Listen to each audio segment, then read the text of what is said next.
Good afternoon, everybody. It's a pleasure to be here as the moderator. My name is Marcus Davies. I'm the political counselor for the Canadian High Commission of Canada. So it's a great pleasure to participate and be asked to moderate this panel on a very important topic.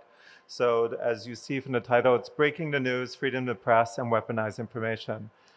The reason that we think this panel is so important is because in an era of high information, accessing reliable information to promote truth and veracity is a key element of democracy, and freedom of expression is a human right that we can all believe in.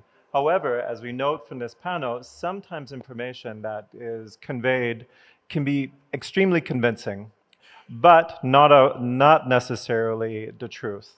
So in this respect, it's a pleasure to have a wide representation of experts and practitioners on responsible information management. And in that respect, I would note that we have a panel that is represented with 6 nationalities. So we have the Netherlands, we have India, we have Nepal, we have Bangladesh, we have Germany, of course we have Canada. So it's a pleasure to have all of you here. But I also would like to note is in this context, we're in a time of transition within Bangladesh that was advanced by an impressive movement of student activism.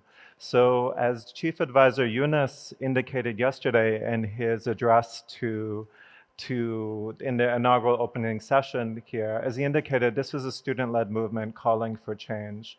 So before we get into the talk from our expert panelists here, I'd like to ask, are there any students here who are attending at the conference? If you are, can you please applaud? Any students? Applaud, put your hands together. Okay, so have any of you in this current time of transition experienced challenges of trying to understand what type of information do I get? Am I sharing false information? Is this reliable information? Or any of you, have you struggled with those issues? If you do, can you put up your hand? I see a few hands there. Okay. So, because, as Chief Advisor Yunus said, you play a key role in the transition, and this is a platform to bring all voices and inclusive dialogue. So I see somebody there in the middle with your hand up. Can you stand up? Okay, are you a student?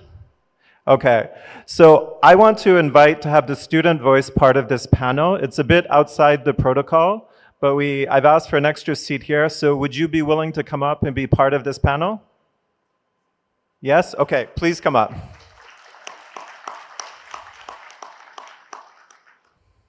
So the reason here is, I think that this is important, and thank you for coming and agreeing to be part of this panel. What is your name and where do you study? Hello everyone, Assalamu alaikum. This is Nadia Sultana. I am graduating. I'm actually in my master's from Dhaka University in Bangladesh. Nice to meet you all. Hello. Okay, thank you very much. So Nadia, you are now officially a part of the Bay and Bengal Speakers Series. So I have a mug that I will give you that I was given, but I was also given a pen, but I'm gonna keep the pen because the pen has a dragon on it. So I want to keep the pen with the dragon. Okay, but thank you for doing this. And just so you know, there's no pay, okay? So you're not getting paid to do this, okay?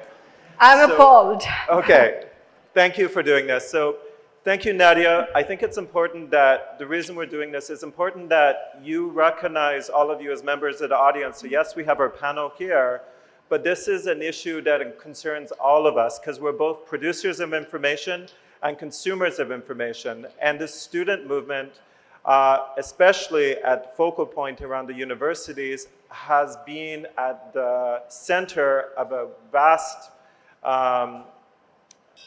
has received a wealth of information with which they have been working to process in a responsible way, but also had a huge impact on the politics and the situation within Bangladesh. So Nadia, thank you for being here. I think it's important that you be represented. And with that, I would like to now start the panel. And we've discussed before, so I ask all of the panelists to limit their opening statements to 5 minutes. And I will start with my first question.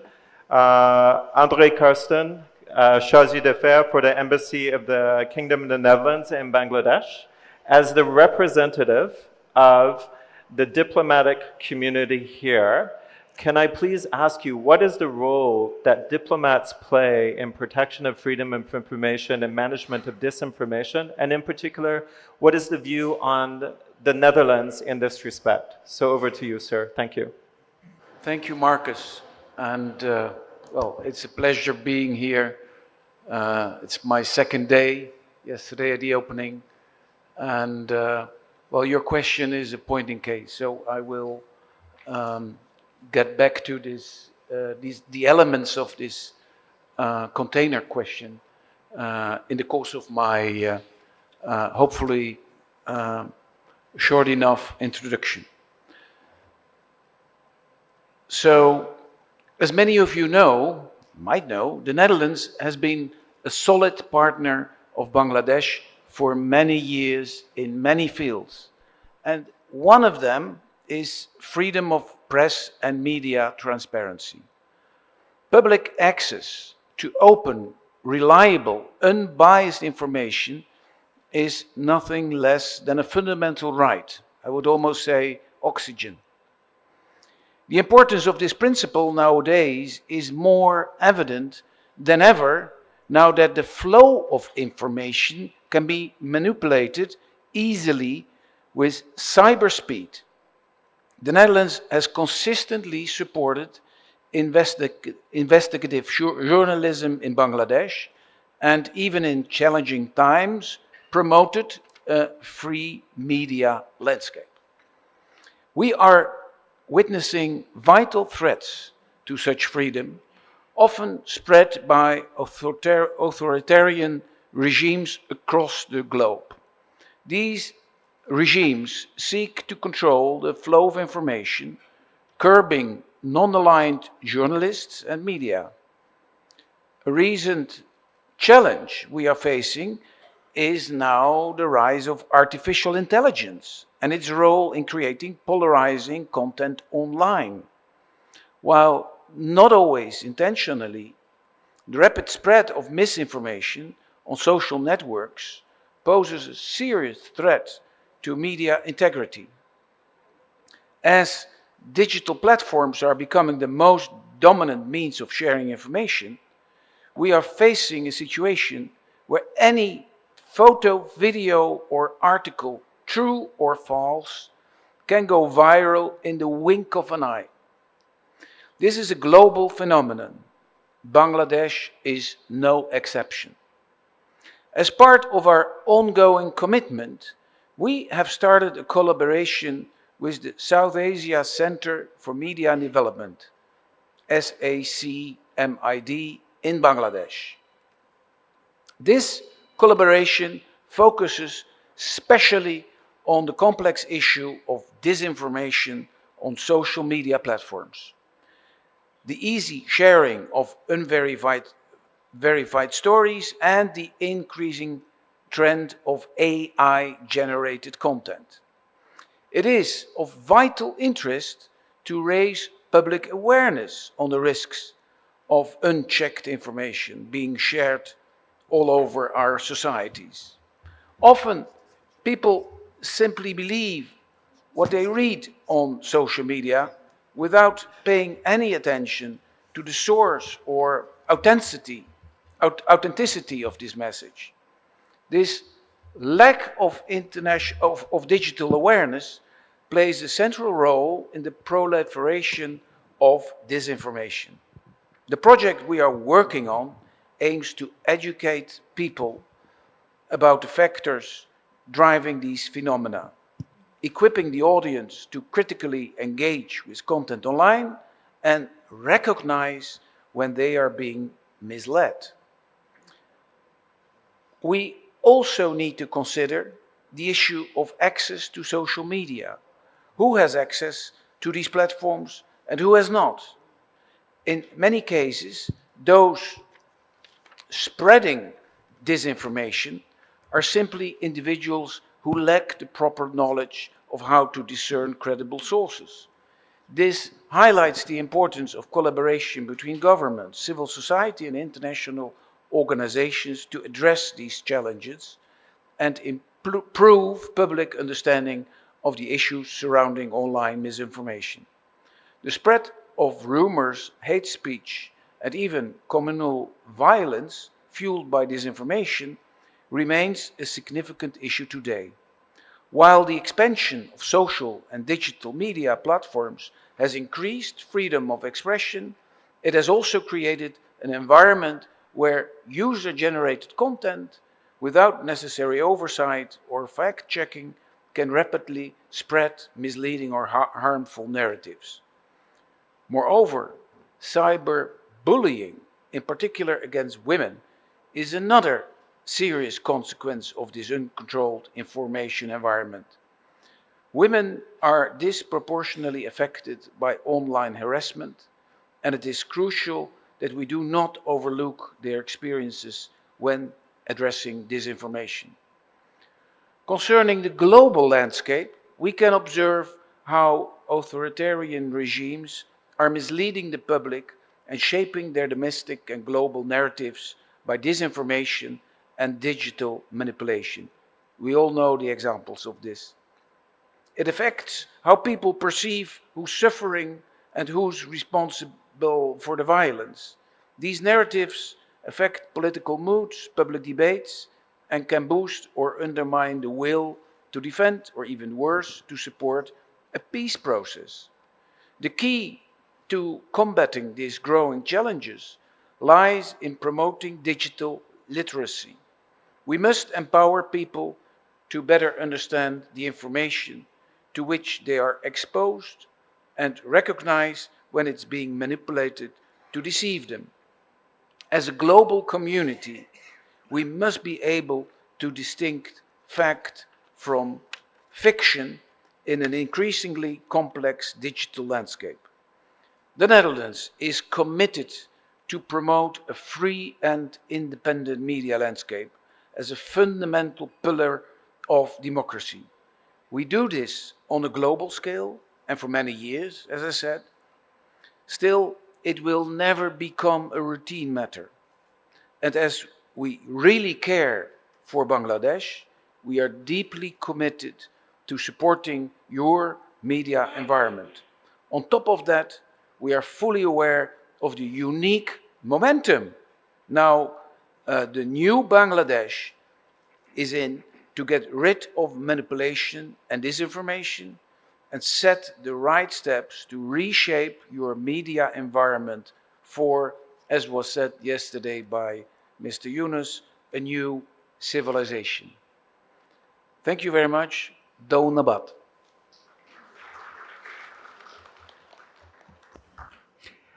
Thank you very much.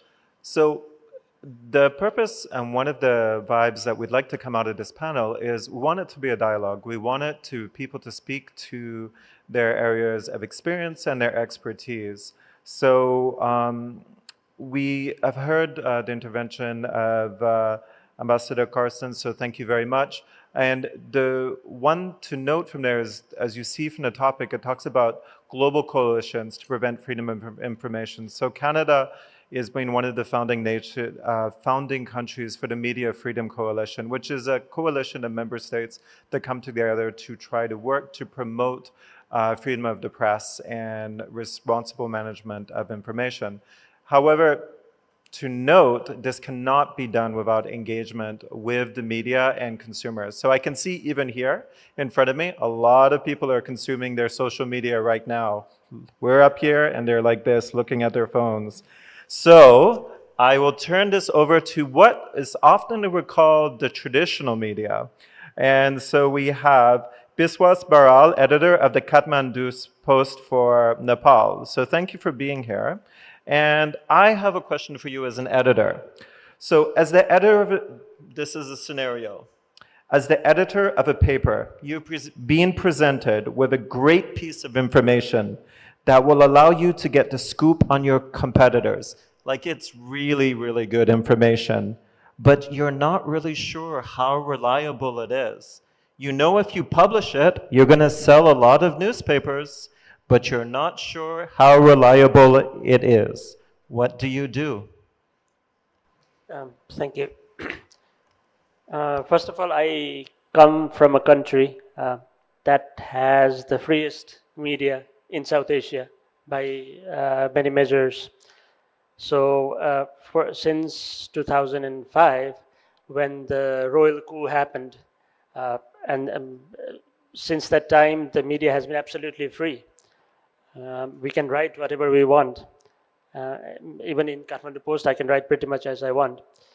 But that freedom has also meant that anyone can produce any content anywhere.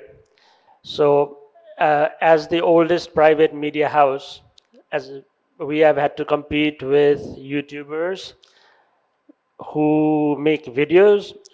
Their videos get 300, 400,000 likes in an hour. No matter how good video we produce, we don't get more than 1,000, 2,000 views because theirs is more salacious, you know. It's basically clickbait. So coming back to your question, at the Kathmandu Post, I am lucky in the sense that our goal at the Kathmandu Post is not to be the first. We would rather sit on some information for a few hours, sometimes even for a few days, so that we can verify things, one. And two, our newsroom as such, it's not a very big newsroom. So the kind of scoop, as you put it, we rather than doing scoops, we do long form stories. But as far as other publications are concerned, even from Kantipur, say the Kantipur, which is a national daily, one of the things it does, and sometimes we also do that, is that there is a desk for online information too. So the desk, there are people whose job is to slow down the fast pace of news so that they have the time to check at least the basics. So unlike some online media outlets, we do a better job of fact checking. And that sometimes that means, not sometimes, often it means that we are not as fast as some of the other outlets, but that is not what we are into. We are in the business of providing factual information. If that takes some time, we like to take it. So, but if you look at the Nepali media landscape, like I said, it's a very free landscape, and there are many questionable online platforms now emerging. And for instance, yesterday, there was this famous news that our Prime Minister was going to India rather than China. And that news has still not been taken down, but they have buried it in somewhere inside the website. And that immediately got a lot of views and clicks, but it's a false news as far as I can tell. So I think a lot depends on what your intention is. If your intention is to get the news as fast as you can, you make many errors. But fortunately for me, I am a part of an organization where the truthfulness and veracity matters more than the speed of the news. So that is how we do it. Thank you. Thank you. So this brings me to the next point in our line of dialogue here. We have Stephen Kovats, who's the director of the Agency for Open Culture and Critical Transformation based in Berlin. For your awareness, I've worked with Stephen in Cameroon. We worked on a Defy Hate issue, which brings me to the question. Stephen, I've been given a news story from a news source that I don't know much about. I share it with a friend of mine, and my friend comes back and says, "Why are you sharing this with me? This is hate speech. You shouldn't be sharing this, but I think it's really important and that people really need to know, and I want to share it more." What do I do? How do I stop myself from sharing hate speech? All right. Oh, thank you. Thank you, Marcus, for the introduction. Also, big thank you to the Canadian High Commission for the invitation and to the conference. It's a real honor to be here. So your question actually goes right to the core, or even the history of this Defy Hate Now initiative. We struggle, and I mean everybody here in the room, I think, struggles with this massive burden of how to deal with speech, hate speech, or communication online in general. And we feel often helpless as individuals to actually do something. We think, okay, well, is it the UN, is it the government that should be legislating against, let's say, use of hate speech online? But every single person has an opportunity on their own. And so this scenario that you brought up brings to mind one of the little campaigns that we work on, which is simply called Think Before You Click. So if you have a piece of information or hearsay or somebody whispers into your ear about something, don't just automatically take it, for what it is, but think before you click, before you share it. That's already one way of having a response to hate speech. We're particularly interested, or we work very hard on trying to stop hate speech before it becomes incitement to violence. This is really the issue. Hate speech or insults, they're part of our, unfortunately, part of our DNA. As we've always had it as people, as civilizations. But we have to be careful, obviously, in how we use our speech, because we don't necessarily know, sometimes we make a joke, how that joke is interpreted by someone else. It can be taken as an aggressive gesture, and that can lead to violence. The work that we do, and I'm an architect originally by profession. I'm not a journalist, I'm not a diplomat, but I work a lot with the media. And a war broke out in South Sudan almost 11 years ago. We were working in South Sudan with young tech innovators, and this war broke out, and we saw within a day or two of this conflict, before it really became a war, messages on social media that were designed, it felt like, to actually push a conflict that didn't even exist yet. And we saw messages also from Canadians, South Sudanese Canadians, let's say, who were pushing this, I guess, developing conflict in South Sudan. And we jumped at this with our friends and said, look, friends in South Sudan, we have to do something about this. There's people out there who know how to use these media to incite violence, and then there's the rest of us, the rest of the planet, who are kind of taken off guard, and we don't know how to deal with this. So they're acting in this zone of impunity. We have to fill this vacuum of attack, of hate speech online. And so this hashtag, the slogan of Defy Hate Now, was born as an urgent call. Like, just use this hashtag. Just say Defy Hate Now and stop it. Right? That's what one single person can do. And at that time, we went to the United Nations in Juba in South Sudan around February, March of 2024. So just a couple months after this conflict started, and we said, look, you guys have a problem.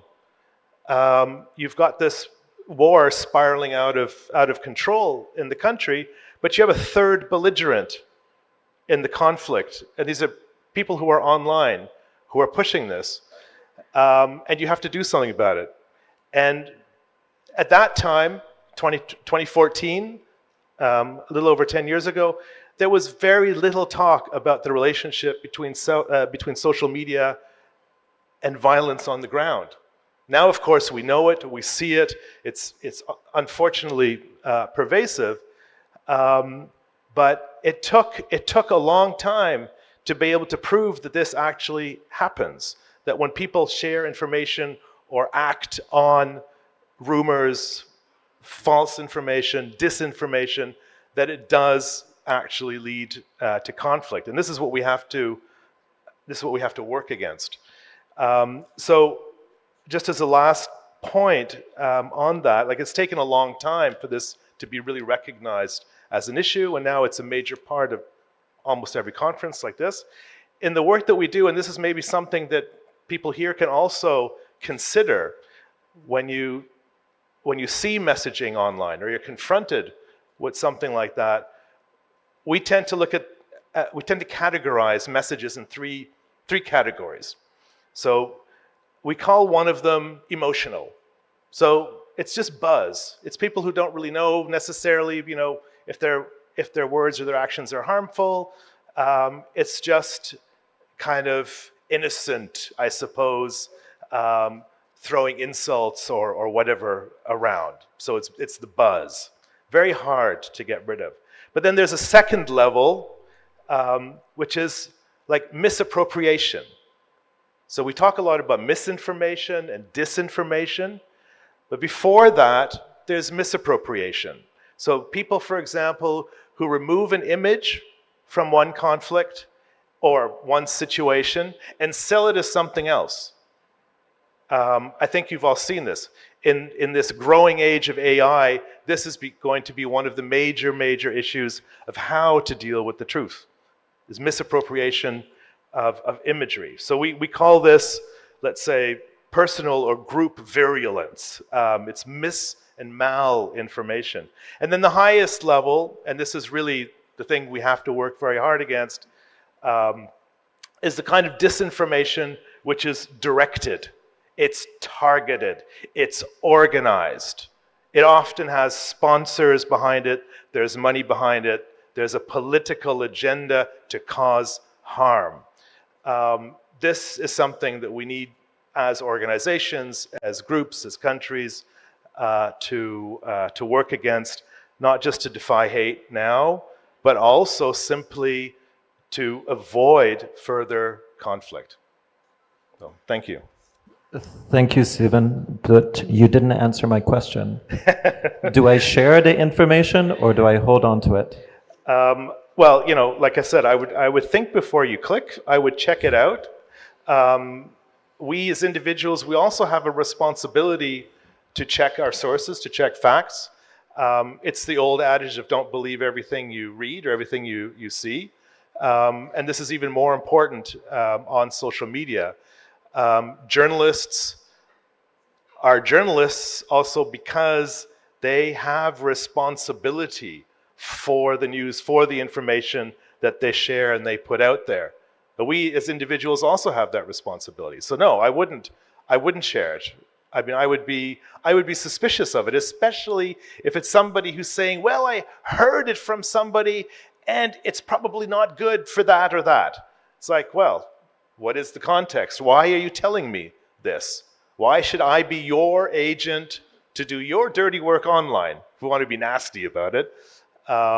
So yeah, we have to take responsibility, and we have to be extremely careful about the things that we do post and share online, like much more than at any time before. Does that answer the question? Yes, that answers my question. Thank you. Okay, well, I think this brings us to this is a good transition point, and this is for the students in the audience. We're going to talk to one of your own, because the students in this time of transition, although I'm new to Bangladesh, having arrived in July, I can very much see that the students have been at the epicenter of change, and in being at the epicenter of change, they have had conflicting information and had to be consumers of information and producers of information. So Nadia, you are from the University of Dhaka. University of Dhaka, with the protest movement and everything, was at the center. Two questions for you. Based on what you've heard here from the panelists, does any of it resonate with you?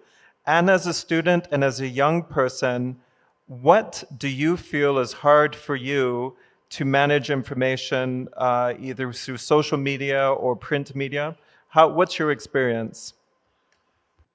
I'm literally quite the young person here, so I might not be the correct person to speak about this, but I was a part of that movement. It's called the student movement because it started as a movement, but it resulted as a revolution, what we call actually informally Bangladesh 2.0 right now. We took a step to independence to break out from the fascist government and their implications. It was 4 months ago when this revolution was, brimming and continuing to grow and get in our souls a bit, because it's a long struggle. We have been talking about this quota movement, or it started as a quota movement, but it resulted in what actually Mr. Stephen actually addressed, hate speech, or there are a few more words like a massive deal of pressure. It actually made us helpless to that point that students, those are the actually futures of our country. And as a student myself, I in fact was a part of that.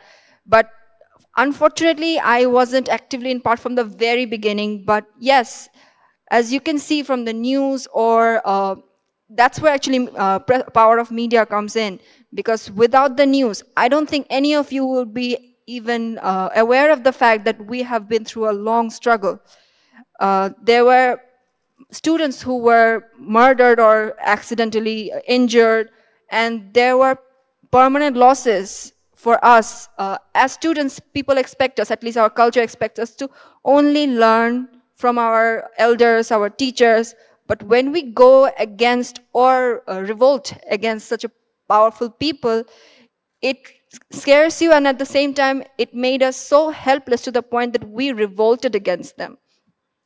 Misinformation actually leads to conflicts, because my fellow Bangladeshi people will actually recognize this. A very powerful leader called us, addressed us, I'd say, as Rajakar. That's a very popular word in students, because that almost means we are betraying something. We are asking for our rights. We are doing a movement. We were pledging for what is right and what is being done wrong. We were trying to make them understand that. But rather than listening to our concerns, our issues, resolving them, it turned out as if we were trying to win a war against our own government. That is not what we were actually opting out for. And responsible management of social media is a very well-known concern here, because through this media and representation, actually this movement was publicized or even known to all of you as well, because the media platforms, the internet, massive information. I'm sure the panelists know about the information provided, or the news you've seen through televisions or internet sources. People posted videos of it, as our fellow panelists described. Various, either they were hate speech, or their revolting voices, or their disagreements. Some were concerns as well. But what people choose to click, like Stephen said, actually, think before you click. You clicked on those informations, you know what the printed or the shown media represented. But those who were in the fight, in the streets, in the hospitals even, behind the closed doors, the actual leaders, those who were in the decision-making positions, what they were doing was behind closed doors. So unless you have actually struggled through that, you have no idea to actually know about the recent scenario or current scenario. So that's my point of view, that media representation, yes, it introduced us to the platform, but what the real struggle was way more intense. Thank you. I think that was from me. Thank you. Thank you very much. And hold on to the mic because I'm sure there'll be other questions as you're a panelist here. I would just note for the benefit of the other students here, Nadia, I mean, I selected her from the hall. And it could have been any of you. So, I mean, she's sharing her personal views on what she's experienced. But from my opinion, personal opinion, and I think with the opinion of the panelists here, I think it was important to have that voice because to see that perspective, to make it real and bring it back to the Bangladesh context. So thank you for sharing that perspective, but her participation is in personal, and whereas we're all representing here as our organizations or in a different context. But it's important to have that personal insight in this dialogue. Which brings me now back, as we've heard Nadia's comments about the different types of media that is being consumed to get the news. And we've heard a common theme about finding out what is the truth, what information can you rely on, what's the impact of the news you're spreading? Are you spreading disinformation? Are you spreading misinformation? What's your personal responsibility there? So that respect, I'd like to go to our next panelist, is Suhashini Sherene Haidar, who is the diplomatic editor of The Hindu in India. So, as a journalist, we have heard commitments to media integrity, which I'm sure you encapsulate in your work. But one of the things that you find is that more and more of your readers are reading the news on social media, and they're telling you that you no longer have the finger on the pulse of politics because they are hearing different stories than what you are reporting in your paper. You suspect that some of the news that they are reading is not reliable, but you also know that it is being believed by many people. What do you as a journalist do, and what should the industry do as journalism to respond?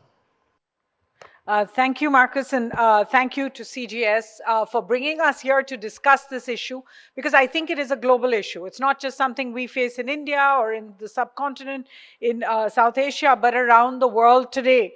And I'll come to really where the challenges lie. But, some years ago, I remember seeing this cartoon.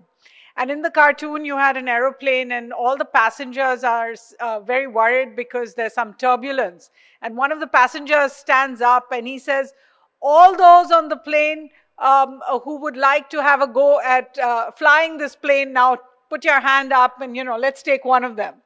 And the whole idea was to say, there is a reason for expertise. There is a reason for experience. There is a reason for education that takes you into a certain path.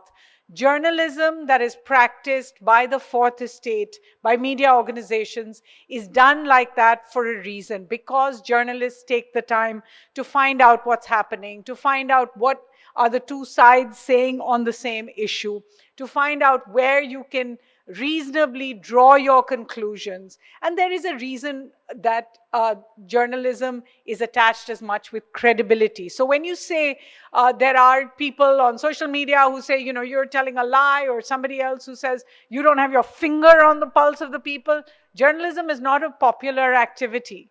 We're not journalists in order to be popular. We're journalists because we think that is our role as professionals. Where do the challenges to that come from? And that answers your question really in terms of who's weaponizing information today. The first challenge comes, and this is global, it comes from, unfortunately, today's leadership, today's governments, that believe that essentially they can now work the system so that they no longer need filters. They no longer need to answer questions from journalists because, journalists are supposed to, it's their job to be well informed about what kind of questions to ask and how to counter what somebody in power says. So the first real counter is coming from leaders around the world, and without naming names, you know who they are, those leaders who call journalism fake news, or those leaders who refer to journalists as prostitutes. Or media traders. The idea is to take away, demonetize journalism and take away from their credibility. So the first challenge comes from there. I think the second comes from the growing corporate ownership of the news. which, even if it doesn't say take political sides, for example, it certainly says you will not speak against the corporate ownership of news. I think some of it has come because the news is suddenly seen as a profit-making venture, you know, bottom lines, television channels grabbing eyeballs, not just good enough to get eyeballs, sticky eyeballs is what you need. You're judged by the number of likes and the number of retweets and the reposts that you get on any story. But actually, you should be judged on how good your story is. And that's what a journalist is in the business for. I think the real challenge is that we have started to see the news as a product that can actually be marketed, that can be commodified. But the news, and I know many of you will be cynical about this, but is and always will be a public service. It is called the fourth estate for that reason. The third challenge, I think, comes from activism in media itself. Those who believe, however well-intentioned they are, that their activist beliefs are actually part of a good newspaper. The amount of flack we get as journalists from those who think we're not doing enough to promote the cause is as much of a challenge, because as a result, that too seeks to take away from the credibility of a news story. And I think the fourth, and you mentioned this, is the challenge of social media. The idea that everyone has a newspaper publishing machine on their fingertips, and that's your telephone. That you are able to put out news just like any news organization is. And I think we have to walk back from that a little bit because of what Stephen said, because of the idea that we need to have news that can be relied on. How do I know that I can pass this on to my children or put it in a family WhatsApp group if I don't know whether it's true or not? I think finally we do need to take a larger look, but we need to take a much deeper look at ourselves. We have turned the world, all of us, into a polarized phenomenon. So it is okay to say press freedom is under attack in one part of the world, but it's not okay to talk about that same press freedom in another part of the world. We all know the numbers. The Committee to Protect Journalists puts out every year of journalists who are killed, attacked, assaulted. But we have to be as angry about the journalist that is being targeted in India or Bangladesh as in Gaza or in Sudan or anywhere else around the world. We have to be upset about the kind of restrictions perhaps you see in some countries like Moscow, in Russia. But we also have to speak up for journalists who are being sanctioned by Western governments in the same way. What I'm trying to come back to, without necessarily taking a position on one side or the other, is essentially that somewhere there we have to reclaim the space for good journalism. And I think eventually it will be about credibility, that you will live in a world, obviously we all live in that world where a lie goes halfway around the world before the truth has time to put its pants on. But we will also live in a world where, as Biswas pointed out, real credible journalism will take the time to not necessarily be first to put out something, even if it is the last, but to be absolutely truthful when it does. Thank you very much. And it's always a pleasure to be on kind of panel with experts, especially journalists who, when you listen to them express themselves, I'm always reminded, oh, this is how you're supposed to communicate. So very eloquent. And so now we turn to another representative, the international, so-called international community. So we started with the diplomatic community, and our last speaker is a representative of the international organizations. So we have Tanvir Mahmud, who is the Senior Governance Specialist for UNDP Bangladesh. So Tanvir, my question is to you is, let's assume that I'm a representative of civil society, and I want to protect freedom of expression. So I come to you and say, you work for the UNDP. Pay for my project and fix everything. What do you do? I would say how much you want to pay from the global north. How much you got? So look, so it's the issues of the problems, right? So it depends on what are the problem and then what can be done. So it's not the money, it's something is more than that. So I would say just look back the problems first and then think about what happened in Bangladesh. So if I reflect some of the issue that Nadia mentioned, I would say that, look, Bangladesh has a historically very vibrant media. And if you look into over the time, we have seen the space has been shrinking. And then the space shrink because of not that is the only the political, but also the wider. So there are a number of factors I think is happened. Is mainly from the legal restrictions, but also some sort of the internal. I would say that overall the media freedom relies on the three things. One is the financial independence of the media house. The second one is the editorial independence. The third one, of course, is the skill set. So depending on the issues, I think we need to look into that what can be done as an international development partner, and we all have a responsibility to do that. It's not only the Bangladesh, or it's not only Canada, or even other country. I think we need a kind of broader coalitions and to fix this problem, because the problem is not only for Bangladesh. There are many other countries that are probably facing the same sort of the problems. So with that in note, just probably two, I think, statistics that might be helpful to understand overall Bangladesh media landscape. If you look into the Press Freedom Index 2024, you see the Bangladesh rank is now 165 and out of 180. And that has reduced from 2021, it was 152nd. So that means that over the time, even if within 2 to 3 years, that has a huge decline. So with that, I think it's not only the press freedom, it's also the freedom of expressions. And if you look into the other some index, like the Freedom Foundations, Bangladesh has been categorized as partly free. That means that there are many other issues that people are afraid of speaking of. Now, looking into that, the many journalists, when I talk, they said that they cannot express freely in their media outlet is because of either they're afraid of their own safety and security, but also is some sort of the self-censorship. And some of them probably are forced just to be silent. So in that perspective, I think from the UNDP and from the UN agency, we are committed to promote the media freedoms. And from UNDP in cooperations with other UN agencies, we are currently working with number of the programs and projects to support the media freedoms. Currently, we are assessing some sort of the assessment on the current media landscape with UNESCO. And hopefully that report will help us to understand what can be done, and that will also influence the current the government's aspirations for some sort of media reform. And as you know that the government recently also formed the reform commissions. So we would be happy to collaborate with the reform commissions for the media freedom perspective.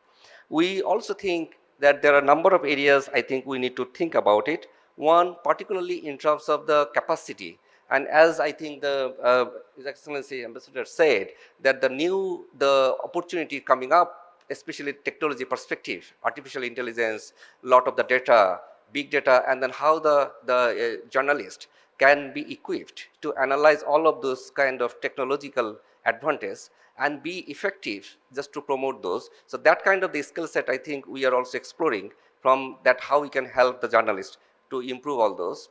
And then the third point is about their own, the skill set about the investigative journalisms. Because you know that investigative journalism is really important to tackle the corruptions, also to abuse the human rights for many instances. And that investigative journalism, we know that there are many journalists who publish this, they are subject to the harassment, either from physical or the legals. So that should not be the case. So in conclusions, I would say, first of all, we have to acknowledge the fact that journalists are not our enemy.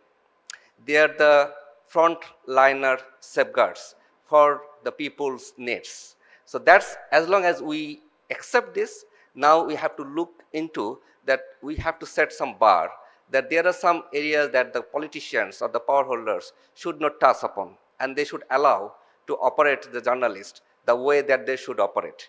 And this is something also need to look into the editorial policy, because the editorial policy will really help them to get some sort of the understanding and their own freedoms so that they can play their roles. And in many instances in Bangladesh, we have seen that some media outlets, the editorial policy probably needs further improvement.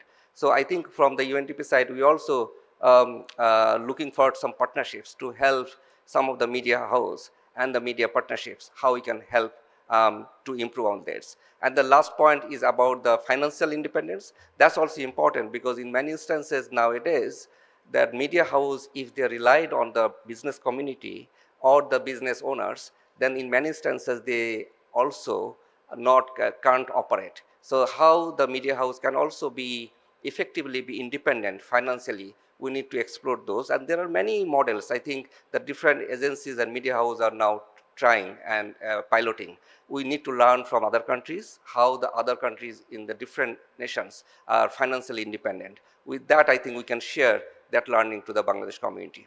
So I should stop, and I would be happy to respond if you have questions.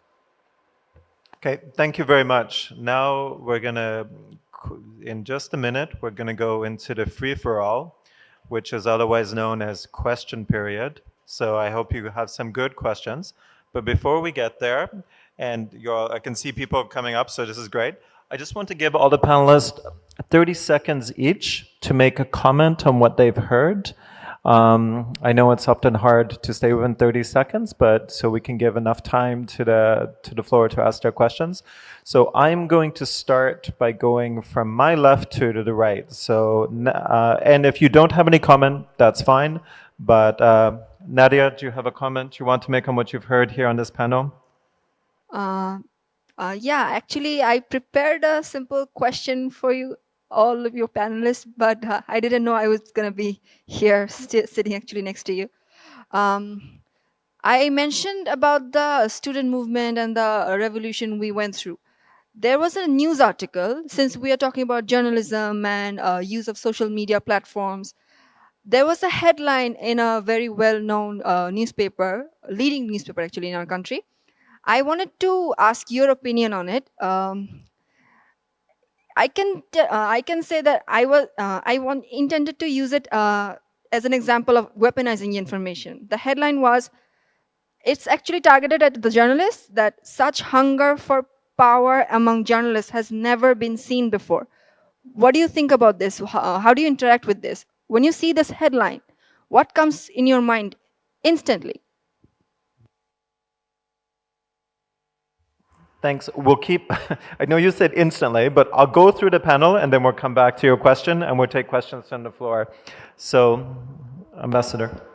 Yeah, well, I'm relatively new in this country, and so I take another example to reflect on you, and that's, well, the kind of suggestion I made that everything is so new with AI and all the new techniques.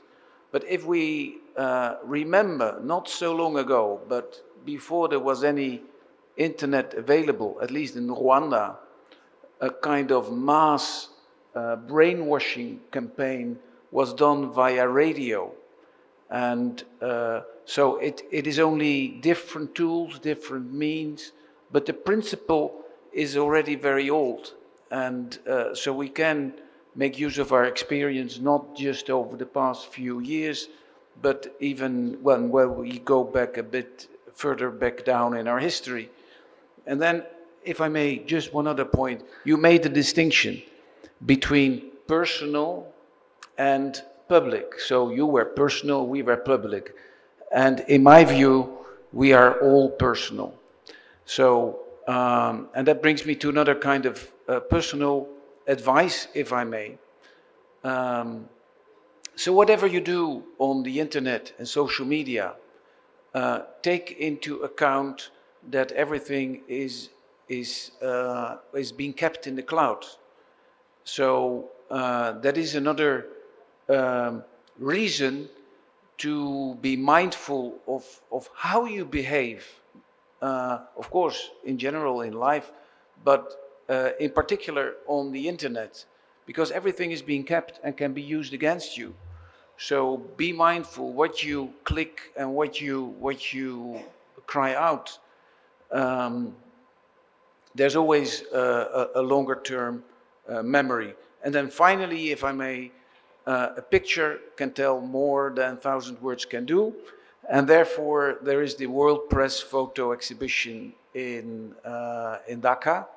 It has been supported by us for decades already. And it is a fine example also of the, well, the openness of this organization for all kind of events on a global scale. And Bangladesh is and will be also included because it's a prime scene of humanity and hopefully a bridge to this new civilization I already referred to. That's it. So Tanvir, I'm going to keep you to 30 seconds, and we'll go quickly so we can give the floor. Okay. So quickly, I think first thing we have to use our common sense and always just try to be just triangulate the information, because in a world where the information is so difficult to judge the truth, I would say that always just try to be explorative and just use your common sense and see whether the headlines that you are seeing in the different sources are correct. Because in many instances I see the headlines is totally different than what the content is. And many instances people has a tendency to go just to see the headlines, not the content. So that I think we have to be careful. Biswas. Yeah, I think the credibility of any organization is established over time. And what tends to happen is that even established news organization like ours, we make one mistake and it's blown completely out of proportion online. And so what happens is one news becomes sort of a battering ram, one news you use to show that the whole media organization is not credible. And talking about this financial aspect of functioning of journalism, in Nepal, what you see is that there are news organizations limited to 1 or 2 persons. They operate from a single room and they get thousands and hundreds of thousands of views because what they produce is instantly likable. Whereas when we produce things, we don't get that kind of audience. So you as consumers of news also have to be aware that what you are watching, what you are reading, you are not just consuming it, that is, especially online, that is also a source of revenue for the news organizations, for the respective news organizations. So if you are constantly watching fake news, if you are constantly watching a website that gives you this information, you are also paying them financially. So I think it works both ways. Thank you. Thank you. Minutes until we get to question period. Suhashini, please. Simple. I would just say be prepared to pay for being credibly informed.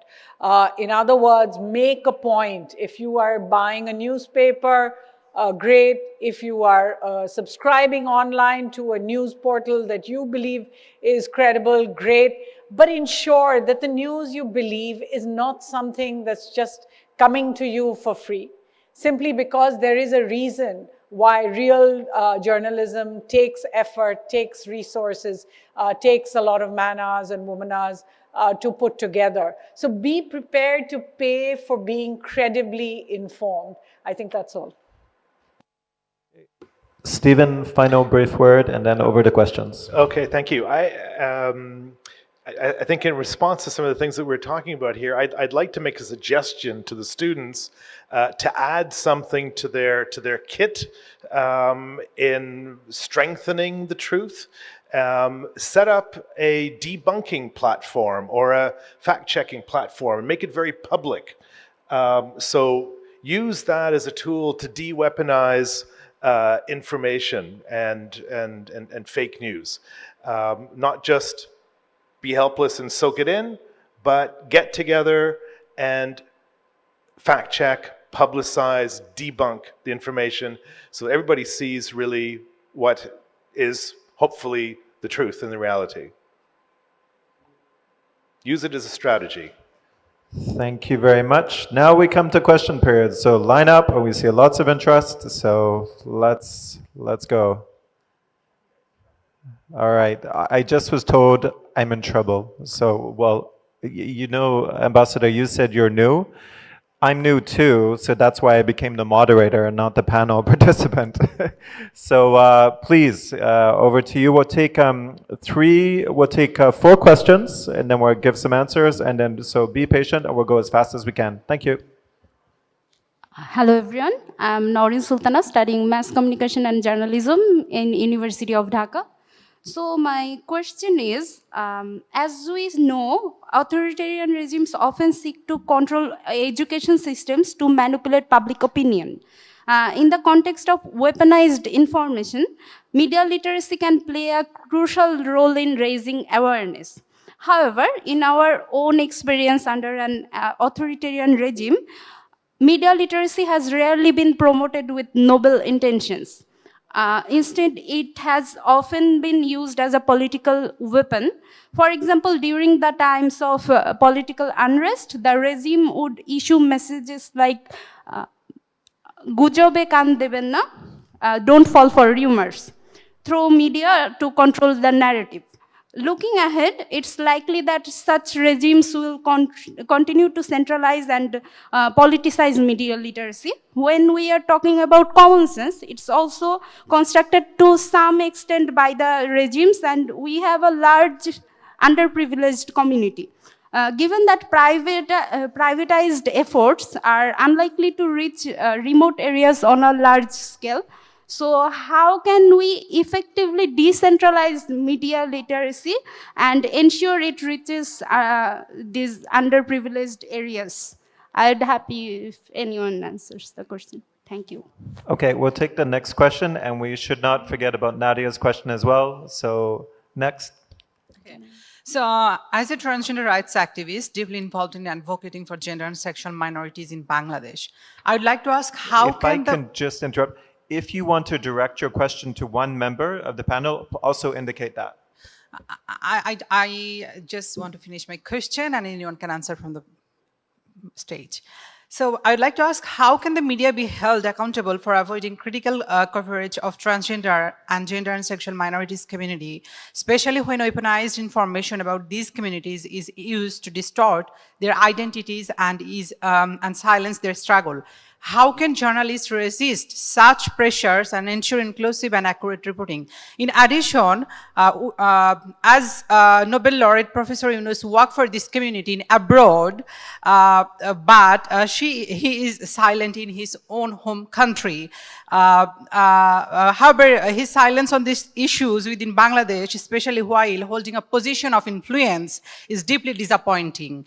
Every transgender person in this country living in constant fear, which is simply unacceptable. Our existence and rights are treated like a volatile issue, ignored by those in power to maintain their own positions, leaving us marginalized and voiceless. I would like to seek attention, the perspective of Ambassador Chargè Affairs of Netherlands. Hello. Hello. So I am Ifa Sarira, currently studying in Dhaka University. So my question is, in the previous regime, the ruling party practiced autocracy in disguise of democracy. They manipulated elections by stealing votes, casting votes the night before the election day, and preventing voters from casting ballots for their preferred candidates. They were being forced to vote candidates of the ruling party. Despite conducting 3 such questionable elections, most media outlets failed to broadcast these irregularities. Instead, national television channels presented a false narrative that the election was fair. So this propaganda also almost misled the international media. Consequently, as the threat was domestic, our voices may have not been amplified enough. So my question is, how can media independence can be ensured to prevent such practice in future, as we have an upcoming election in future? And what role can be played by international media if such happens? Thank you. Thank you. So we have 4 questions right now. We'll wait for you guys to come. So if you're just patient, we have the first question from Nadia about the headline. We have a question, when we have the other 3 questions there. So is anybody on the panel like to entertain or respond to some of the issues here? Okay. There was one question deliberately addressed to me, so I would like to take that one. The first article of the constitution of my country is that everyone in our country should be treated equally. So therefore, well, it goes without saying that equal treatment in our country is a principle widely accepted. This is not the case in many other countries. And despite the fact that we include this in our foreign policy, so we try to support all kinds of groups, vulnerable groups, marginalized groups, indigenous groups, and many others. There's also the principle of doing no harm. So at a certain point, it might backfire. And so therefore we operate carefully, but please be assured, we have a well-balanced program to operate gradually forward in good harmony with the society and see wherever we can help.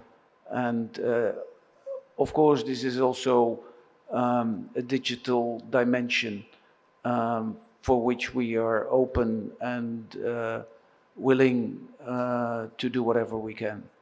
I hope this is more or less in line what we have been practicing over the years, because as I said, I'm new, but this is once again a global principle and practice from my country.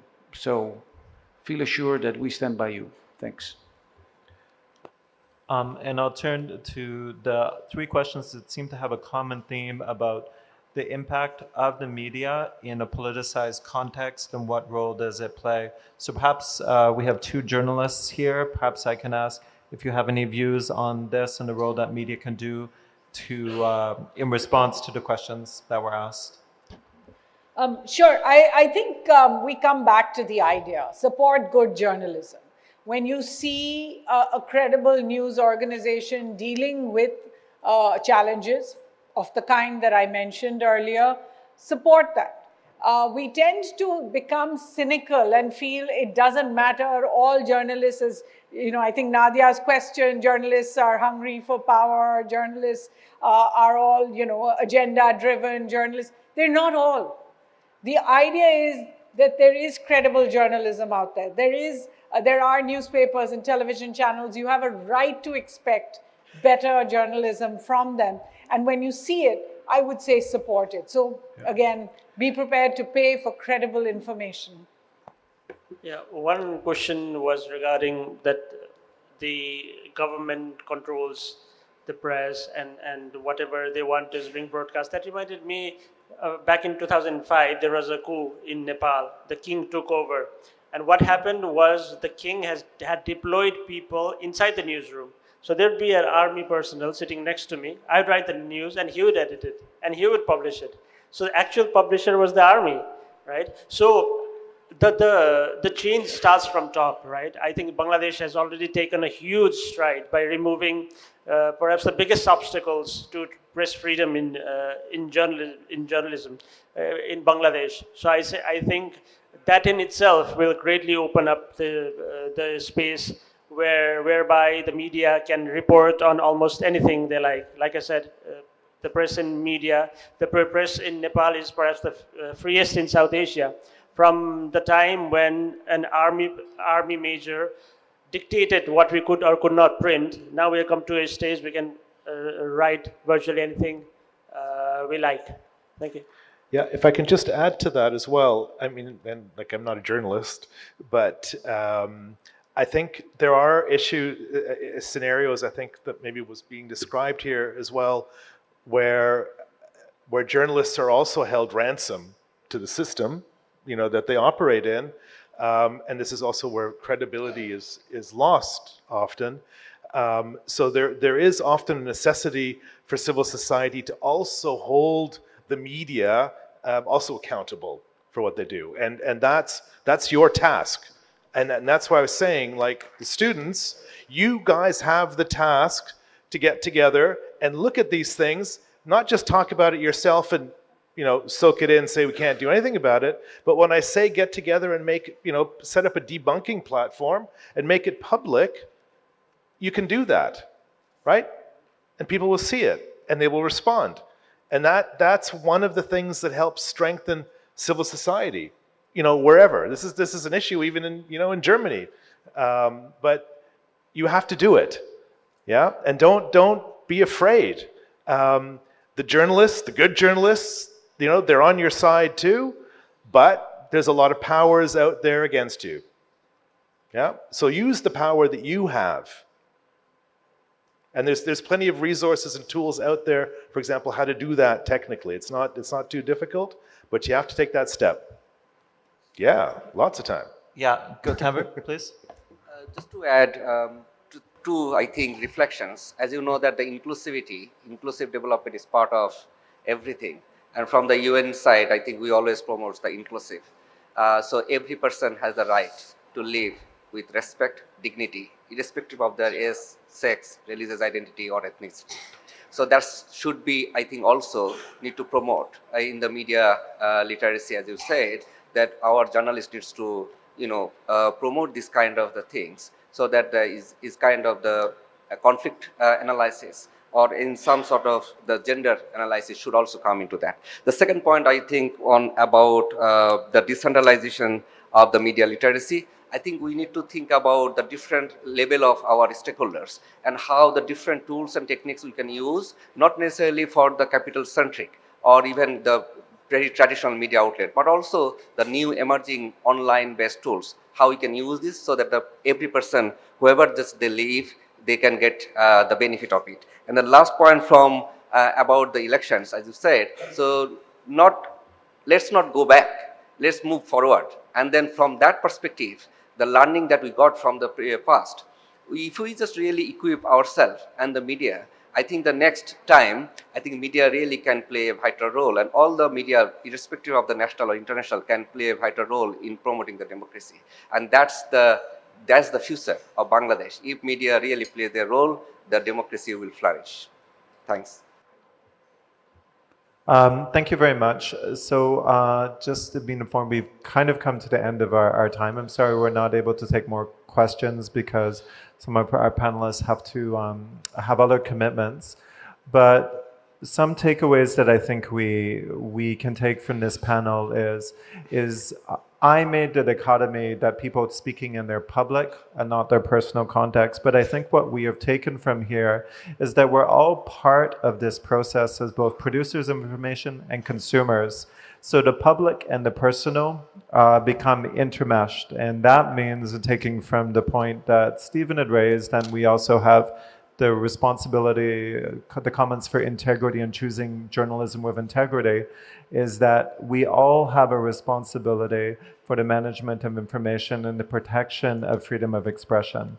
So to the extent that we've had this panel to try to be as representative as possible, and we've reached out to include Nadia here, from the visibility standpoint, but I also hope from the next step standpoints, is that you see that this discussion is doesn't stop with this panel. This is just the start for you to take lessons learned and things that resonate with you and put them into practice in your daily lives. Because every one of you, I would imagine, 5 minutes from now is going to be on your phone looking at something.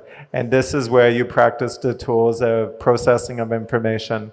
So thank you very much to all the panelists. Thank you to the journalists. Thank you to the diplomats. Thank you to the UN officials. And thank you to Nadia, the representative of the student body.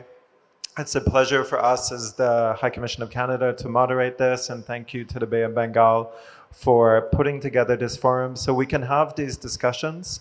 And with that, I bring the panel to an end, and my deep gratitude to all of you. Thank you. Yeah, thank you very much. And use this hashtag. You know, if everybody sends out a message to defy hate now, right, you will help work against hate online. Simple things like this. Everybody has their own hashtag, but this is a very nice one. It's universal. So maybe we'll get some hate reduction coming out of this room today. So thank you, everybody, and keep doing it. And thank you, Marcus. Thank you.